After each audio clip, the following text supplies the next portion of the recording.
বিসমিল্লাহির রহমানির রহিম। আসসালামু আলাইকুম ওয়া রাহমাতুল্লাহি ওয়া বারাকাতুহু। সম্মানিত দিনী ভাই ও বোনেরা, আশা করি আল্লাহ সুবহানাহু ওয়া তাআলার রহমতে আপনারা সকলেই ভালো আছেন। কিয়ামতের আগে শাম অঞ্চল সহ মধ্যপ্রাচ্যের বিভিন্ন গুরুত্বপূর্ণ স্থানে বড় বড় কিছু ঘটনা ঘটবে। আর এই সমস্ত ঘটনাগুলো ইমাম মাহদী আলাইহিস সালামের আগে কিছু ঘটবে, আর কিছু কিয়ামতের আগে আগে ঘটবে। আর এই সমস্ত বড় বড় ঘটনাগুলো যে ঘটবে এ সম্পর্কে হাদিসের মধ্যে আগে থেকে বলে দেওয়া হয়েছে। আর আজকে এমন একটি বিষয় নিয়ে আলোচনা করব, যেই বিষয়টি হচ্ছে মদিনা সম্পর্কে। এই মদিনার থেকেও কিয়ামতের আগে বড় বড় কিছু ঘটনা ঘটবে। আজকে সেই ঘটনাসমূহ থেকে একটি বিষয় নিয়ে আলোচনা করব। আর এই বিষয়ে আমরা একটি হাদিস আগে উল্লেখ করব। হাদিসটি হচ্ছে বুখারী শরীফ ৭১১৮ নং। তাছাড়া আরও হাদিসটি বর্ণিত হয়েছে মুসলিম শরীফ ৫১৬৪ নং হাদিস।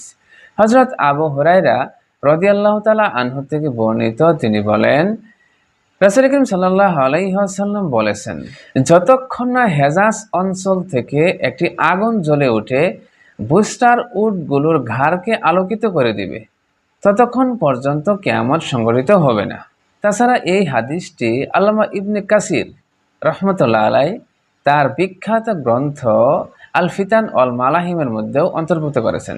হাদিসটি সেখানে এভাবে বর্ণিত হয়েছে, হযরত আবু হুরায়রা রাদিয়াল্লাহু তাআলা আনহু থেকে বর্ণিত, তিনি বলেন, রাসূল করিম সাল্লাল্লাহু আলাইহি ওয়াসাল্লাম বলেছেন, কিয়ামত সংঘটিত হবে না যতক্ষণ পর্যন্ত না হিজাজের জমিন থেকে এমন আগুন বের হবে যা বসরার উটগুলোর গর্দান পর্যন্ত আলোকিত করে ফেলবে। এখন এই হাদিসটি সম্পর্কে আমরা যদি একটু পর্যালোচনা করি, তাহলে দেখতে পাবো এই হাদিসে যে আগুনের কথা বলা হয়েছে, আল্লামা ইবনে কাসির রহমতুল্লাহ আলাই ও অন্যান্য ঐতিহাসিকগণের অভিমত হলো সেই আগুনের আত্মপ্রকাশের ঘটনাটি ঘটে গেছে আরও আগেই। এই আগুন ৬৫০ হিজরির জুমাদা সানি মাসের এক শুক্রবার পবিত্র মদিনার কোনো এক উপত্যকা থেকে আত্মপ্রকাশ করেছিল এবং প্রায় ১ মাস পর্যন্ত এই আগুন অব্যাহত ছিল, বহাল ছিল। বর্ণনাকারীগণ তার ধরনটি এমনভাবে লিখেছেন যে হঠাৎ হিজাজের দিক থেকে এই আগুন আত্মপ্রকাশ করেছিল, আর মনে হচ্ছিল সেটি আগুনের একটি পূর্ণ নগরী এবং তাতে দুর্গ বুরুজ সবাই অন্তর্ভুক্ত আছে, এমনটি মনে হচ্ছিল। তার দৈর্ঘ্য ছিল ৪ ফারলং আর প্রস্থ ছিল ৪ মাইল। এত বিশাল একটা এরিয়া নিয়ে এই আগুন প্রজ্বলিত হয়েছিল। আগুনের দ্বারা যে পাহাড় পর্যন্ত পৌঁছে যেত তাকে সীসা এবং মোমের মতো গলিয়ে ফেলত। সেই আগুনের শিখার মধ্যে বিজলির গর্জন ও সমুদ্রের তরঙ্গমালার মতো জোশ ছিল।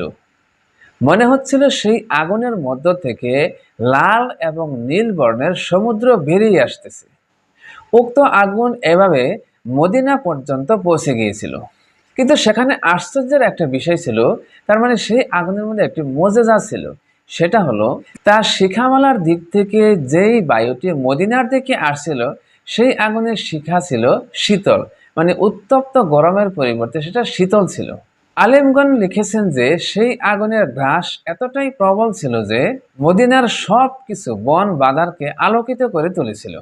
এমনকি হারামে নববী ও মদিনার বাড়িঘরগুলোকে সূর্যের মতো আলো দিচ্ছিল, মানে সূর্যের মতো আলো সেই নগরীতে ছড়িয়ে পড়েছিল। মানুষ রাতে সেই আগুনের আলোতে সমস্ত কাজের আঞ্জাম দিত এবং সেই অঞ্চলগুলোতে সূর্যের আলো এবং চাঁদের আলো ম্লান হয়ে গিয়েছিল সেই আগুনের আলোর কাছে।